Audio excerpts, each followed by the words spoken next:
Assalamualaikum warahmatullahi wabarakatuh. Halo Sobat WB Gemilang, selamat datang di Blended Learning SMP Wirabuana. Halo, perkenalkan nama saya Malia Husmawanti dari SMP Wirabuana, mata pelajaran IPS kelas 8. Saat ini saya mau sedikit menjelaskan tentang pelajaran kondisi geografis dan aktivitas masyarakat. Apa sih itu kondisi geografis? Kondisi geografis adalah keadaan yang tampak sebenarnya di permukaan bumi pada suatu wilayah seperti dataran, pegunungan, sungai, perairan, batas wilayah, dan lain sebagainya. Lalu apa aja sih kondisi geografis? Kondisi geografis itu ada letak wilayah, batas wilayah, iklim, karakter geografis, kelompok wilayah, dan bentang alam.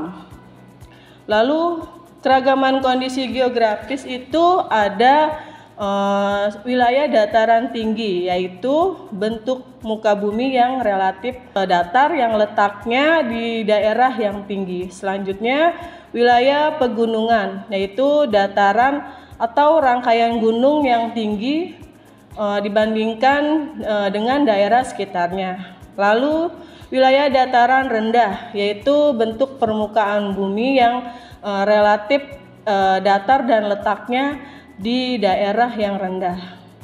Lalu wilayah pantai, yaitu daerah yang letaknya di tepi laut, di mana sejauh air pasang masih bisa mencapai daratan. Lalu selanjutnya itu aktivitas ekonomi masyarakat. Apa sih itu aktivitas ekonomi masyarakat? Aktivitas ekonomi masyarakat adalah kegiatan yang dilakukan manusia untuk memenuhi kebutuhan hidupnya seperti produksi, distribusi, dan konsumsi. Ketiga kegiatan itu saling berkaitan dan tidak bisa dipisahkan. Lalu hubungan aktivitas penduduk yang berkaitan dengan kondisi fisik itu ada 4 aktivitas. Yang pertama, aktivitas ekonomi penduduk di wilayah dataran tinggi seperti daerah Dieng, Tawangmangu, dan Boyolali yang ekonomi penduduk cenderung di bidang pertanian lahan kering.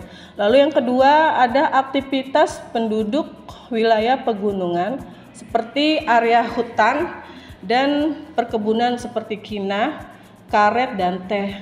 Yang ketiga aktivitas penduduk di wilayah dataran rendah seperti pertanian, perikanan, tambak, dan pekerja industri serta jasa. Lalu yang keempat, aktivitas penduduk wilayah pantai seperti pencari sarang burung walet dan nelayan. Lalu selanjutnya materi ada di pemanfaatan lingkungan sekitar dalam pemenuhan kebutuhan ekonomi. Apa sih itu pemanfaatan lingkungan sekitar? Yaitu suatu bentuk kegiatan untuk menggunakan, mengambil, dan mengelola bahan atau potensi yang ada di lingkungan sekitar. Lingkungannya dapat digunakan sebagai tempat produksi, distribusi, dan konsumsi. Lalu hal-hal yang harus dilakukan dalam pemanfaatan berbagai potensi di lingkungan sekitar itu ada 3. Yang pertama, menerapkan pembangunan yang berkelanjutan dengan prinsip regenerasi. Lalu yang kedua, mengambil segala bentuk potensi alam dengan memperhatikan analisis dampak lingkungan untuk generasi mendatang. Lalu yang ketiga, memprioritaskan kebutuhan saat ini dengan mengambil keputusan secara bijak. Oke, itu saja yang bisa saya sampaikan materi ilmu pengetahuan sosial kelas 8. Terima kasih.